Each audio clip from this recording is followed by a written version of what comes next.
নমস্কার বন্ধুরা, সকলকে আমার চ্যানেলে স্বাগত। গত 22শে সেপ্টেম্বর 2025 রাজ্য সরকারের তরফ থেকে ডিএ মামলা সংক্রান্ত একটি রিটেন সাবমিশন পেশ করা হয়েছে সুপ্রিম কোর্টে।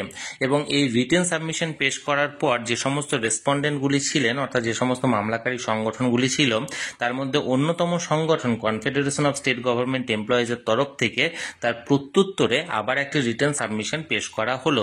এবং কি বলা হয়েছে এই রিটেন সাবমিশনে, অর্থাৎ কোন কোন বিষয়গুলি তুলে ধরা হয়েছে কনফেডারেশন অফ স্টেট গভর্নমেন্ট এমপ্লয়িজের তরফ থেকে, সেই নিয়ে গুরুত্বপূর্ণ তথ্য তুলে ধরলেন তার সাধারণ সম্পাদক মলয় মুখোপাধ্যায় মহাশয়। কি বলেছেন মলয়বাবু, আজকের ভিডিওতে বিস্তারিতভাবে জেনে নেব। ভিডিওটি অত্যন্ত গুরুত্বপূর্ণ, তাই প্রথম থেকে শেষ পর্যন্ত অবশ্যই ধৈর্য সহকারে দেখবেন এবং ভালো লেগে থাকলে অবশ্যই একটি লাইক করবেন এবং সকলের সঙ্গে শেয়ার করবেন। আর সেই সাথে চ্যানেলে যদি প্রথমবার হয়ে থাকেন এই রকমের ইনফরমেটিভ ভিডিও আরো দেখার জন্য যারা এখনো পর্যন্ত চ্যানেলটিকে সাবস্ক্রাইব করেননি তারা অবশ্যই চ্যানেলটিকে সাবস্ক্রাইব করে নিতে ভুলবেন না।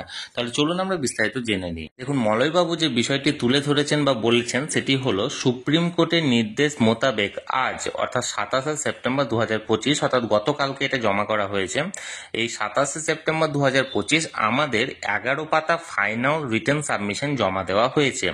প্রথমত রোপা 2009 এআইসিপিআই অর্থাৎ all India consumer price index মেনে যে দিয়ে দেওয়া হবে তা রাজ্য মন্ত্রিসভায় গৃহীত হওয়ার পরেও তার মান্যতা দেওয়া হয়নি। এবং দ্বিতীয়ত আমরা অর্থাৎ কনফেডারেশন স্টেট গভর্নমেন্ট এমপ্লয়িজের তরফ থেকে স্যাটের প্রথম মামলায় হেরে যাওয়া পরবর্তী উচ্চ আদালতে আপিল মামলায় গত 31/8/2018 মূল মামলা পরবর্তী 8/3/2019 রিভিউ, এই দুই মামলায় মহামান্য উচ্চ আদালতের দুই বিচারপতি মাননীয় দেবাশিস করগুপ্ত এবং মাননীয় Shekhar Bobby সরাফের bench DA was A legally enforceable right, অর্থাৎ এই রায়ের মান্যতা দেওয়ার কারণে ওই সময় সরকার সর্বোচ্চ আদালতে কোনো এসএলপি করেনি, যে কারণে DA is legally enforceable right তার প্রতিষ্ঠা পেয়েছে বলে মনে করা হয়। বিগত বেতন কমিশনগুলিতে দেখা গেছে কেন্দ্র ও রাজ্য একই ফর্মুলায় ডিএ ক্যালকুলেশন করে থাকে, রাজ্য নিজের মতো করে কোনো দিনই ডিএ ক্যালকুলেশন করেনি।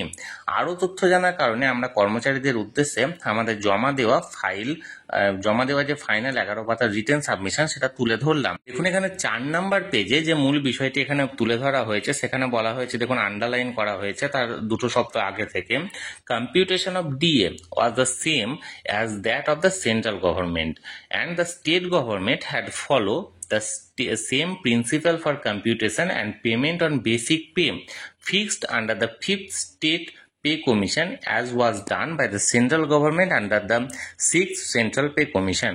অর্থাৎ এখানে প্যারাগ্রাফগুলো উল্লেখ করা হয়েছে, এখানে বলা হয়েছে যে ডিএ নির্ধারণ করার ক্ষেত্রে সেন্ট্রাল গভর্নমেন্ট তার 6ষ্ঠ বেতন কমিশনে যেটা নির্ধারণ করবে বা যে ক্যালকুলেশন ভিত্তিটা করবে এবং সেটা মেনে 5th পে কমিশনে রাজ্য সরকারও সেই একই ভিত্তিতে ডিএ ক্যালকুলেশন এবং তার কম্পিউটেশনটা করবে।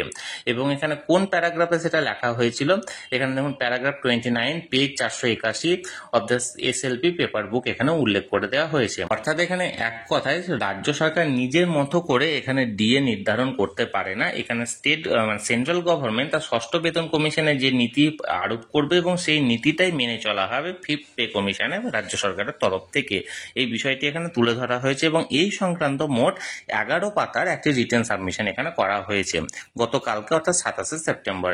এখন দেখার বিষয় অন্যান্য যে সমস্ত কর্মচারী সংগঠনগুলি রিটেন সাবমিশনটা কবে করে এবং তারা তাদের সেই রিটেন সাবমিশনে কোন কোন তথ্য তুলে ধরে। আমি সবসময় চোখ রেখেছি যে কোনো অর্ডার বা যে কোনো আপডেট আসা মাত্রই আমি তৎক্ষণাৎ সেটা আপনাদের সঙ্গে এই ভিডিওর মাধ্যমে শেয়ার করে দেব। তাই যারা যারা এখনো পর্যন্ত চ্যানেলটির সঙ্গে যুক্ত নেই অবশ্যই চ্যানেলটিকে সাবস্ক্রাইব করে চ্যানেলটির সঙ্গে যুক্ত হয়ে যান। আর এই ভিডিওটি ভালো লেগে থাকলে অবশ্যই একটি লাইক করুন এবং সকলের সঙ্গে শেয়ার করুন। আর সেই সাথে অবশ্যই চ্যানেলটিকে সাবস্ক্রাইব করে রাখুন। ধন্যবাদ, দেখা হচ্ছে পরের ভিডিওতে।